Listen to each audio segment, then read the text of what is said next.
remember watching them study at nighttime, and they had real good grades. They had A's and B's. I didn't have A's and B's, and I remember being kind of sad about that. And then also I remember my daddy buying his first house and how proud he was to buy that first house. The interest rate on the house was 13%, which seemed almost normal back then in 1982, 83. I think that him being a veteran helped him to get the house, but he still had to pay a high interest rate. But it still worked out well because I think we bought the house for $40,000, and when we sold it years later, it was worth about 140,000 or something like that. But that was kind of a big move. But I also know at that time, I don't think my parents will mind me mentioning this now, that they did actually have a bankruptcy. I don't remember the details of it, but I think they had to endure a bankruptcy. But I don't remember all the details of that, right? But I do know that culture of kind of like believing that life, you were supposed to progress, that every stage you're supposed to be better than you were at the previous stage. I learned that from kind of watching them, and that's a beautiful culture. That's a wonderful thing. What they didn't have was nobody ever talked about owning stock, which again, you take that little bit of extra money, own stock over a 20-year period, you're going to have plenty of money.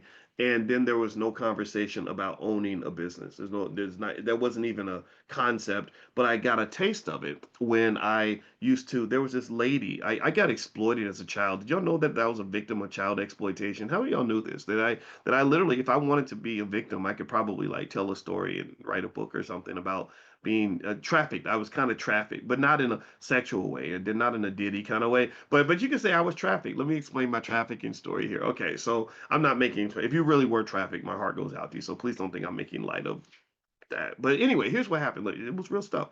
So this lady, this white lady, used to pick us up because we were cute little kids, and she would drive us to a neighborhood and give us these boxes of candy to sell. She would pay like 25 cents, 30 cents for each box, maybe 50 cents.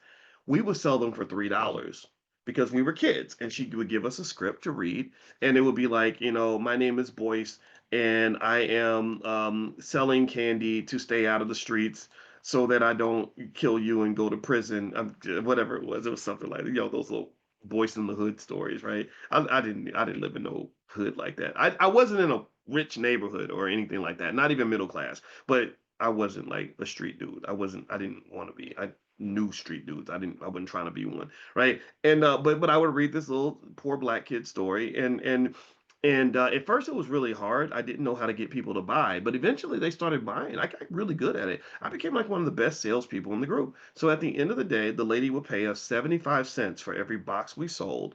She would keep $2 per box, so she's getting paid big time. And she would pull out the bankroll and give us, like, at the end of the night, I get a $20 bill. On the weekends, I can make as much as $60. I remember how good I felt just knowing that the amount of effort I put into my little business was going to determine how much money I had that day.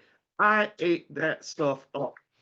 And unfortunately, it all came to an end, just like every other Goodfellas story, right? It can't, you have the, they have the biopics where it's like you have the good times and the guy's making money and it's like stacked to the ceiling. Then suddenly there's like the police raid or something, and everybody goes to jail. So there was that one day where there's a little girl. I'll never forget this girl. Her name was Waynette.